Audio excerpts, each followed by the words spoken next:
జగద్గురుభ్యో నమః. వీరబ్రహ్మేంద్ర స్వాముల వారు తన యొక్క కాళికాంబ సప్తశతిలో చాలా చక్కని పద్యాన్ని స్వామివారు మనకు బోధించి తెలియజేశారు. స్వామివారికి అందరూ అనుకుంటుంటారు వీరబ్రహ్మేంద్ర స్వామిని ఒక సామాజిక వర్గం, ఒక కుల సామాజిక వర్గాలు ఏవైనా పూజింపవచ్చు అని చెప్పేసి. కానీ అట్లా లేదు. వీరబ్రహ్మేంద్ర స్వాముల వారు అందరికీ కూడా జ్ఞానోపదేశం తెలియజేశారు. అన్ని సామాజిక వర్గాల వాళ్ళు వీరబ్రహ్మేంద్ర స్వామిని పూజ చేస్తారండి. కాబట్టి వీరబ్రహ్మేంద్ర స్వామి యొక్క సాహిత్యాన్ని ప్రతి ఒక్కరు కూడా అధ్యయనం చేయాలి. స్వామివారి బోధనలో ముఖ్యంగా ఈ కులము మతము అనేటటువంటిది ఉండవద్దు, అందరూ జ్ఞానవంతులు అవ్వండి అని చెప్పేసి స్వామివారి బోధనలో మనకు తెలియజెప్పారు. ఆయన నిత్య జీవితంలో కూడా ఆచరించి చూపించారనమాట. అంటే అన్ని మతాల వాళ్ళకి, అన్ని కులాల వాళ్ళకి, అన్ని సామాజిక వర్గాల వాళ్ళకి వాళ్ళలో ఆధ్యాత్మిక శక్తి ఉంటుంది. ఆ ఆధ్యాత్మిక శక్తిని వాళ్ళు గురువుల ద్వారా పైకి తీసుకొని వచ్చి గొప్ప ఆధ్యాత్మికులు కండి మీరంతా అని చెప్పేసి స్వామివారి బోధన చేస్తూ తన యొక్క బోధనను తెలియజేస్తున్నారు.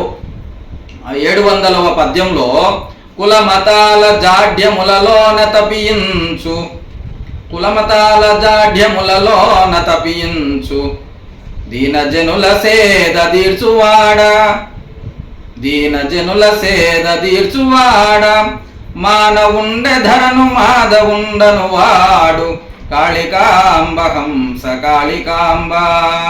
చాలా చక్కగా ఈ పద్యంలో స్వామివారు బోధిస్తూ ఉన్నారు. కుల మతాల జాడ్యములలో నదపించు.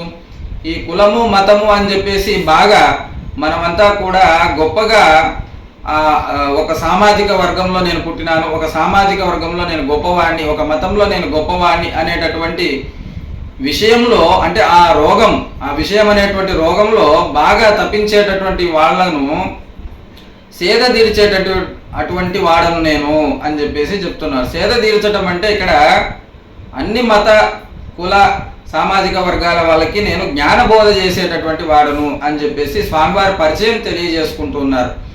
కుల మతాల జాడ్యములలో నదపించు, దీనజనుల సేద తీర్చువాడ, మానవుండె ధరను మాధవుండను వాడు. ఇకపోతే వీరబ్రహ్మేంద్ర స్వాముల వారు తన యొక్క సిద్ధాంతాన్ని స్పష్టంగా చెప్తా ఉన్నారు. ఏమని అంటే, మానవుండె ధరను మాధవుండను వాడు. ఈ భూమి మీద ప్రతి ఒక్క జీవరాశి సంచరిస్తూ ఉంటుంది. అంటే 84 లక్షల జీవరాశులని మన పురాణ ఇతిహాసాదులన్నీ కూడా తెలియజేస్తూ ఉన్నాయి. మరి 84 లక్షల జీవరాశులన్నిటిలో కూడా స్థావర జంగమ సృష్టి అన్నిటిలో కూడా పరమాత్మ వ్యవస్థీకృతుడై ఉన్నాడు అని.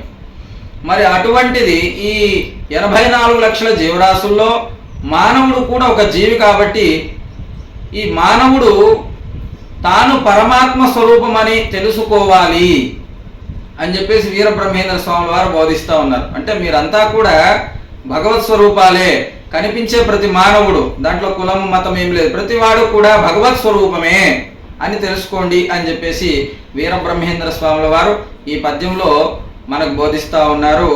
చక్కగా మనము వీరబ్రహ్మేంద్ర స్వాముల వారి బాటలో నడుస్తూ వీరబ్రహ్మేంద్ర స్వామి వారి అనుగ్రహాన్ని పొందుదాం.